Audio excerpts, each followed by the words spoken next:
Supreme court का एक ऐसा फैसला आया है जो भारत में धर्म और आरक्षण से जुड़े नियमों को लेकर एक बड़ी बहस छेड़ सकता है। तो आज हम इसी ऐतिहासिक फैसले की तह तक जाएंगे और समझेंगे कि धार्मिक पहचान और संवैधानिक सुरक्षा के बीच का ये जो रिश्ता है, ये कितना जटिल है। मतलब सीधी सी बात है, धर्म बदला तो एससी का दर्जा खत्म। सुप्रीम कोर्ट का यह संदेश एकदम साफ है। पर इसका असली मतलब क्या है और यह फैसला इतना जरूरी क्यों हो गया है? चलिए इसी पर आज हम विस्तार से बात करते हैं। तो चलिए सबसे पहले ये समझते हैं कि आखिर सुप्रीम कोर्ट ने कहा क्या है। ये सिर्फ एक कानूनी फैसला नहीं है, बल्कि एक ऐसा निर्णय है जिसके सामाजिक और राजनीतिक असर बहुत दूर तक जाएंगे। तो कोर्ट का फैसला एकदम साफ है। अगर कोई व्यक्ति जो अनुसूचित जाति से है अपना धर्म बदलकर हिंदू, सिख या बौद्ध धर्म के अलावा कोई और धर्म जैसे ईसाई या इस्लाम अपना लेता है, तो फिर उसे एससी कैटेगरी के तहत जो भी आरक्षण या दूसरे फायदे मिलते हैं वो नहीं मिलेंगे। एक तरह से कह सकते हैं कि ये जो सुरक्षा कवच है वो टूट जाता है।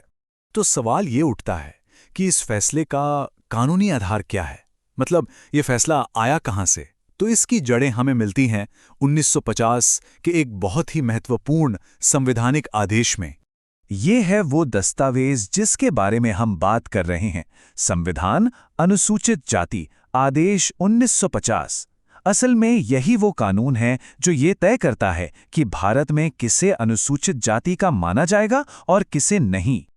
और देखिए, कानून इस मामले में ना बिल्कुल साफ है।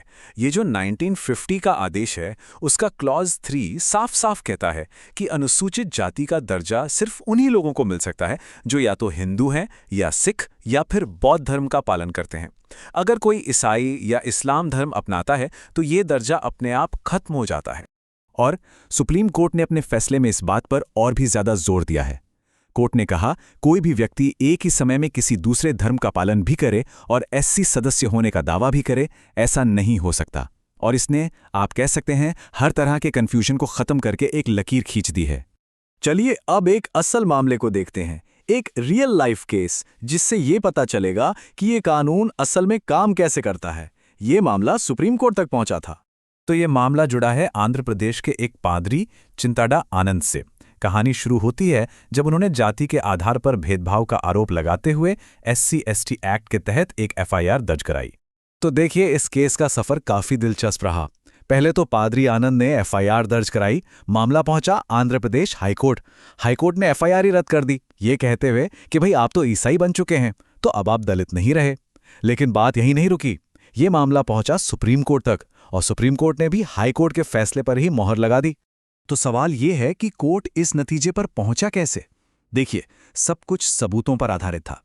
कोर्ट ने पाया कि वो सिर्फ कागजों पर ईसाई नहीं थे, वो तो 10 साल से भी ज्यादा समय से एक एक्टिव पादरी थे, रेगुलर प्रार्थना सभाएं कराते थे और सबसे अहम बात, उन्होंने कभी अपने पुराने धर्म में वापसी नहीं की। अच्छा, तो इस पूरे फैसले का मतलब क्या निकलता है? चलिए इसके प्रैक्टिकल असर को समझने की कोशिश करते हैं। एक सवाल जो शायद सबके मन में आ रहा होगा कि अगर कोई अपना धर्म बदल लेता है तो उसके पास जो पुराना SC सर्टिफिकेट है उसका क्या होगा? इस पे भी सुप्रीम कोर्ट ने चीजें एकदम साफ कर दी हैं। जिस पल कोई व्यक्ति धर्म बदलता है उसी पल उसका पुराना SC सर्टिफिकेट, आप कह सकते हैं, कानूनी तौर पर रद्दी हो जाता है। भले ही वो कागज आपके पास रखा हो, उसकी कोई कानूनी वैल्यू नहीं बचती। तो चलिए इस पूरे मामले की बड़ी बातों को एक बार फिर से समझ लेते हैं। पहली बात, धर्म बदलते ही SC का दर्जा खत्म। दूसरी बात, SC/ST एक्ट जैसे कानूनी सुरक्षा भी गई। तीसरी, आरक्षण के फायदे भी खत्म। और चौथी और सबसे जरूरी बात, पुराना सर्टिफिकेट बस एक कागज का टुकड़ा बनकर रह जाएगा। तो ये ऐतिहासिक फैसला हमें एक बहुत बड़े सवाल के साथ छोड़ जाता है।